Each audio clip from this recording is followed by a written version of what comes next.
déjame hacerte una pregunta.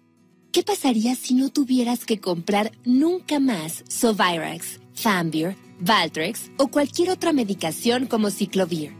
¿Suena imposible? Yo también pensaba así antes de descubrir la gran mentira que la industria farmacéutica mantuvo escondida de la gente como tú o como yo por décadas.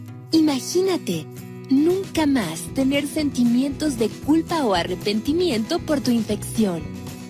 Nunca más obsesionarte sobre lo que has o no has hecho para protegerte a ti mismo y a los demás.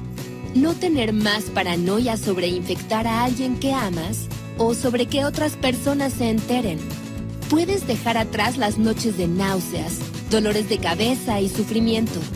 Los días con horrible fatiga habrán terminado, porque hay una forma de arrancar la causa del herpes de raíz sin efectos secundarios, estando respaldada por diversos estudios científicos.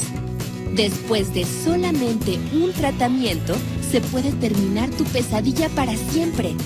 Así que mantente atento